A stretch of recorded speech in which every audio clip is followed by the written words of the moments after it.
There's been some bombshell news at the FDA over the last few days. Two senior officials in the Office of Vaccine Research and Review, Marion Gruber and her deputy, Philip Krause, have resigned. This is a huge news story that hasn't gotten the coverage it deserves. Let me talk about it. First of all, if you work at the U.S. Food and Drug Administration, the absolute best time in your entire career is the moment when you're making decisions of immense worldwide importance, and that's where they are right now. To resign in these circumstances is itself an incredible thing. And why did it happen? Multiple news outlets are suggesting that they resigned over pressure from the White House to approve boosters on a timeline dictated by the White House. This is a huge problem.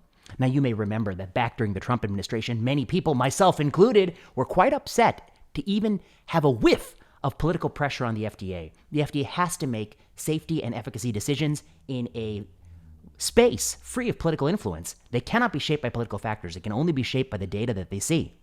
We've seen over the last few weeks, the White House has run a PR campaign saying boosters are coming. People I know are calling me, telling me that on September 20th, they're going to get a booster. How do they know they're going to get a booster on September 20th? Because it's been announced. People have been pushing this. But what is the data to support boosters? I've done multiple videos, written multiple columns where I say the data is simple. It's not about diminishing vaccine efficacy. It's about the safety and effectiveness of the booster. If you give a booster to somebody, what is the rate of myocarditis? What is the reduction in severe SARS-CoV-2 infection? You need to know those two things and make sure one is bigger than the other before you proceed. It's about the risks and benefits of the product. This is medicine 101, people.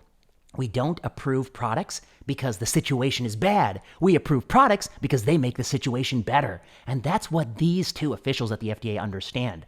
They felt pressure, it seems like, from multiple news stories, and they resigned as a result of that. That is not a good situation. One, what message does that send for confidence in vaccines? It's a devastating message.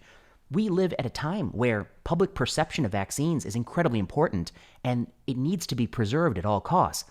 White House influence on the agency leading to resignations, that's the worst thing that could possibly happen for the process. The next thing, what do they want? What do they actually want to see out of boosters? These are officials tasked with thinking about safety efficacy of vaccines. I think it's very important to know what they wanted.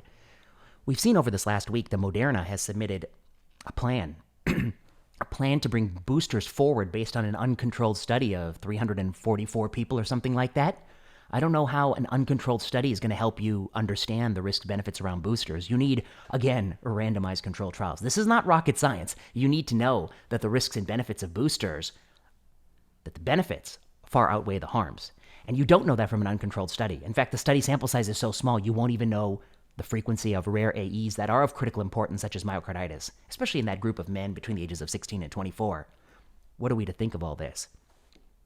I think there's one more additional layer we have to factor in.